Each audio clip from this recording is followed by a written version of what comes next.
அவள் over thinking, அவன் silent. இன்றைய உண்மை வாழ்க்கையின் நிலை பற்றி பார்த்துடலாம். ஒரு ரிலேஷன்ஷிப்பில் பிக்கஸ்ட் ப்ராப்ளம் அப்படின்னு பார்த்தீங்கன்னா, அவங்க 2 பேத்துக்குள்ள ஃபைட் இருக்காது, மிஸ் அண்டர்ஸ்டாண்டிங் கூட இருக்காது. ஆனால் கம்யூனிகேஷன் இல்லாமல் இருப்பது தான் பெரிய ப்ராப்ளம். கம்யூனிகேஷன் அப்படின்னு பார்த்தீங்கன்னா ஒரு கிளாரிட்டி. அன்னைக்கு நடக்கிற விஷயத்த எனக்கு வந்து கிளாரிட்டி ஆகணும். எதுக்கு நீங்கள் சைலண்ட்டாக இருக்கீங்க, எதுக்கு இவங்க ஓவர் திங்கிங் பண்ணுறாங்க, அதுக்கான கிளாரிட்டி, எக்ஸ்ப்ளனேஷன், விளக்கம் இல்லாமல் இருக்கிறது தான் பெரிய ப்ராப்ளம். ஸோ என்ன ஆகுதுன்னா, மனைவி ஓவர் திங்கிங் பண்ணுறாங்க, ஹஸ்பண்ட் சைலண்ட் ஆகிடுறாங்க. அதுக்குள்ளே என்ன ஆகுதுன்னா ரிலேஷன்ஷிப் ஸ்லோலி பிரேக் ஆக ஆரம்பிச்சிருது. ஸோ வந்து அவளுக்கு வந்து ஓவர் திங்கிங் ஆக ஆக என்ன ஆகுதுன்னா, ஹஸ்பண்டோட ஒரு ஸ்மால் சேஞ்சஸ் கூட நோட்டீஸ் ஆக ஆரம்பிச்சிருது. இவன் ஏன் லேட்டாக ரிப்ளை பண்ணுறான், நேற்று மாதிரி ஏன் பேச மாட்றாங்க, என்னாச்சும் அவங்களுக்கு, அவள் கேட்குற கேள்விகளுக்கு ஹஸ்பண்ட் கிட்ட ஆன்சர் கிடைக்காததால் இது எல்லாமே இமேஜினேஷனாக மாறிடுது. அதுக்கப்புறம் என்ன நடக்கும் தெரியுமா, ஒரு ஸ்மால் டவுட்டு 1000 தாட்ஸாக மாறுது. நாம் இம்பார்ட்டன்ட் இல்லையோ, வேறு யாருக்காவது இவங்க வந்து கன்சிடர் பண்ண ஆரம்பிச்சிட்டாங்களா, வேறு யாராவது அதாவது நினைக்க ஆரம்பிச்சிட்டாங்களா, அந்த மாதிரியான ஓவர் திங்கிங் போயிடுது. என்னால் தான் இவங்க இப்படி சேஞ்ச் ஆகிட்டாங்களோ, அவள் பேசணும், கிளாரிஃபை பண்ணணும், ஆனால் அவங்களோ சைலண்ட். இதுதான் நடக்குது. அவனுக்கு என்ன நடக்குதுன்னா, அதாவது ஹஸ்பண்டுக்கு என்ன நடக்குதுன்னா, அவங்களுக்கு ப்ராப்ளம் இல்லைன்னு இல்லை, அவங்க அதை வந்து எக்ஸ்ப்ரெஸ், அதாவது வந்து வெளிக்காட்ட மாட்டுறாங்க. ஸ்ட்ரெஸ் இருக்கும், ஒர்க் ப்ரெஷர் இருக்குது, லைஃப்பில் இஷ்யூஸ் இருக்கும். ஆனால் அவங்க மைண்டில் ஒரு தாட், இப்போ பேசினா கண்டிப்பாக 2 பேருக்குள்ள ஃபைட் ஆகும், அதனால் சைலண்ட்டாக இருந்தோம்னா அமைதியாயிரும் வீடு அப்படின்னு நினச்சிட்டு சைலண்ட் ஆகிடுறாங்க. ஆனால் அவங்களுக்கு புரியாதது என்னென்னா, அவங்களோட அந்த சைலண்ட் தான் எதுக்கெடுத்தாலும் சைலண்ட் ஆன்சர், ரெஸ்பெக்ட் கொடுக்குறதில்ல, ஆன்சர் வர்றதில்ல. இதுக்கு எல்லாமே வந்து அவங்க என்னென்னா ஒரு சொல்யூஷன் சைலண்ட்டை தேடுறாங்க. ஸோ அந்த சைலண்ட் தான் அந்த வீட்டில் வந்து பிக்கஸ்ட் ப்ராப்ளமாக மாறிடுது.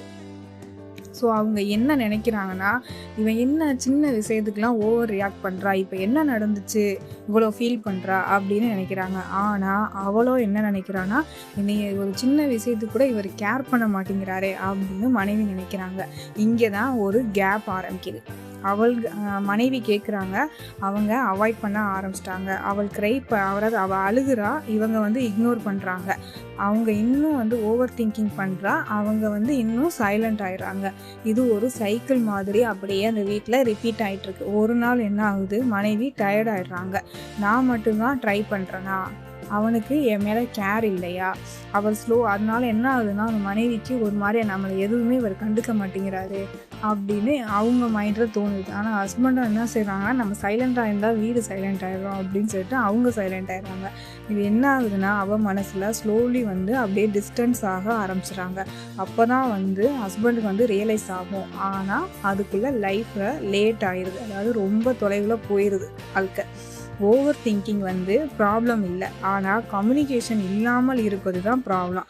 அவள் கேட்குறது ஒரு அட்டென்ஷன், அதாவது நம்ம மேலே ஒரு கேர் வைக்கணும் அப்படின்னு நினைக்கிறாங்க. ஆனால் ஹஸ்பண்ட் நம்மகிட்ட கொடுக்குறது என்னென்னா சைலன்ஸ் ஒன்லி தான்.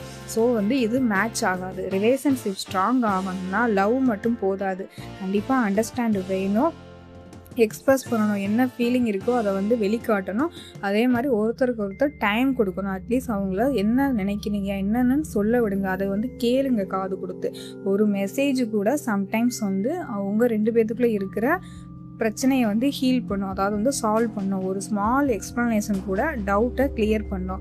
அவள் ஓவர் திங்கிங் பண்ணுறாள்னு நீங்கள் அவளை வந்து எப்போ பார்த்தாலும் குறை சொல்லாதீங்க, அதாவது ப்ளேம் பண்ணாதீங்க. அவன் சைலண்ட்டாக இருக்கிறான்னு நீங்கள் வந்து அவங்கள இக்னோர் பண்ணிட்டு போயிடாதீங்க.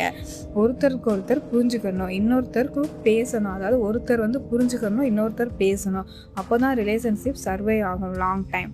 நினைவில் வச்சுக்கோங்க, சைலன்ஸ் சம்டைம் வந்து பீஸ் கொடுக்காது, அதாவது வந்து தீர்வு கொடுக்காது, டிஸ்டன்ஸ் தான் கண்டிப்பாக வந்து கிரியேட் பண்ணும்.